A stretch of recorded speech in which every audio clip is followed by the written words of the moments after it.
Hello, സ്കൂളിൽ പോയി വരുന്ന കുട്ടികൾക്ക് പെട്ടെന്ന് ഉണ്ടാക്കി കൊടുക്കാൻ പറ്റുന്ന റെസിപ്പിയാണ് ഞാൻ ഇന്നിവിടെ പറയുന്നത്. രാവിലത്തെ ദോശമാവ് ബാക്കി വരുന്നത് ഫ്രിഡ്ജിൽ വെച്ച് വൈകുന്നേരം ഇതുപോലെ ഒന്ന് ഉണ്ടാക്കി നോക്കൂ.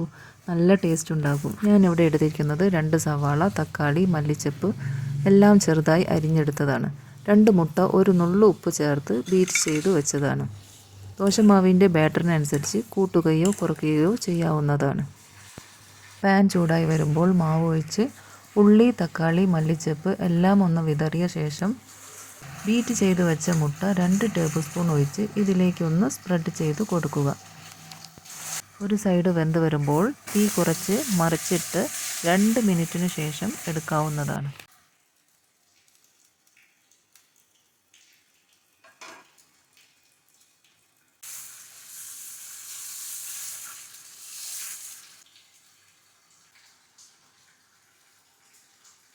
അങ്ങനെ വെറൈറ്റി ആയിട്ടുള്ള ദോശ തയ്യാറായി കഴിഞ്ഞു. വീഡിയോ ഇഷ്ടപ്പെട്ടാൽ ലൈക്ക് ചെയ്യുക, ഷെയർ ചെയ്യുക, സബ്സ്ക്രൈബ് ചെയ്യുക.